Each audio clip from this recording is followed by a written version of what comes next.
That's a fact. That's a fact. But what happened to people is they stand there beating on the door.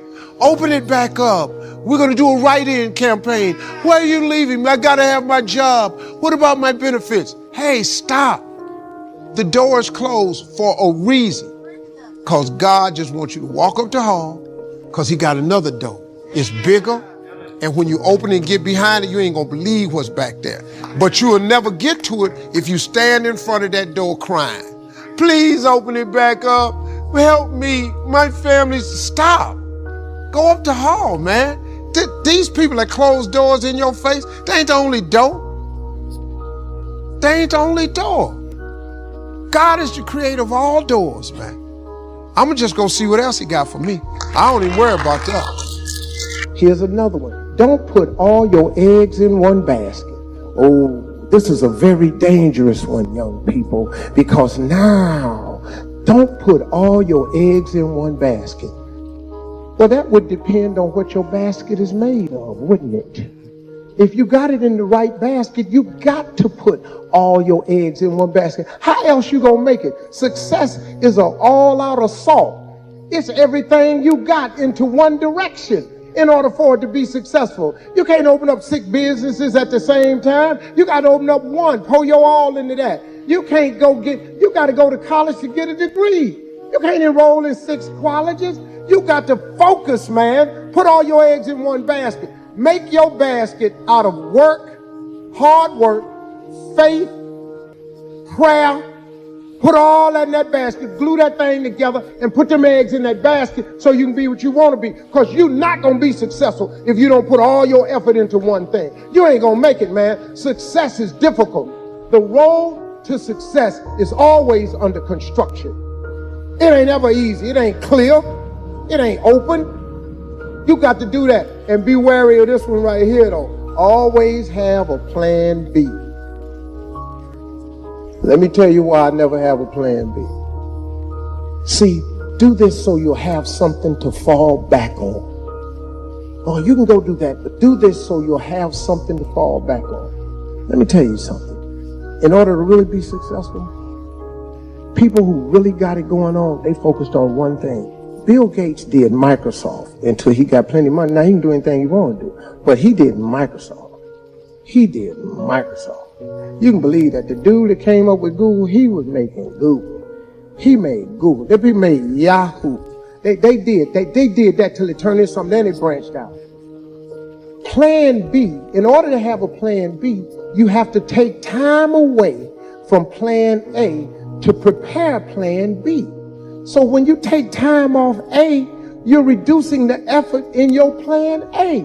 They asked me, but Steve, so has one of your plan A's ever failed? Yes. Yes, my plan A has failed. Did you have a plan B to fall back on? No, I did not. They said, well, damn, man, what'd you do? I got another plan A. I ain't never had nothing but the A plan. I make no preparation for failure. I ain't got no plan for B. I'm on got B. I got A, man. I got A. I was going to tell these jokes until I turned them into a money-making venture. October 8th, 1985, I walked in Hilarity's Comedy Club. I won an amateur night for $50. I went to work the next day. I quit my job. My first wife said, this is ridiculous. We got these twins. You can't quit your job. I got to go. This is it. This is all I've been dreaming about. I see a way. A light bulb went on. Hey, man, when I won that night, I cried for an hour all the way home. I cried because it was like, man, God, I see it now. This is what I've been waiting on. I walked into one comedy club, won $50. Went to work next day selling Commonwealth life insurance, quit my job making $675 a week. I made $50. The first month in comedy, I made $150. The first year in comedy, I made $3,000. My wife left me. I saw that coming. I said, her and her mama, they made that joint decision together that every time I used to drive home, you ain't gonna ever be nothing. It took me years. I lost everything. I became homeless. I lived in a car for 3 years. Lord have mercy. I just kept that plan A. I kept that plan A, man.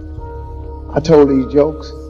I took a gig for $125, $250.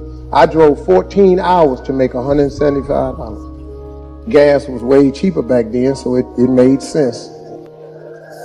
I go out there and do the gig, man, sent whatever money I could home, so now I'm homeless, I can't do nothing. 3 years I lived in a car. Had an occasional hotel every now and then, but 3 years I lived in a car. You know what I kept doing? I kept telling them jokes. When my family members would catch me, Steve, come on home. I call home, ask for money. Steve, come home, get a real job. I said, no, I'm gonna stay with it. I'm gonna be all right. Can you wire me $50? Can you wire me $75? But brother said, don't ever call me no more, ask me for no more money.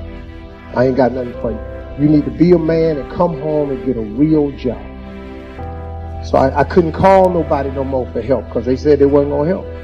So cool, I stayed out there. Look at me. And I ain't bragging. Look how God do. God is amazing. If you keep the faith in the things that you cannot see, God got something for you. I ain't see this. I didn't see this when I was living in the car. I ain't see none of this.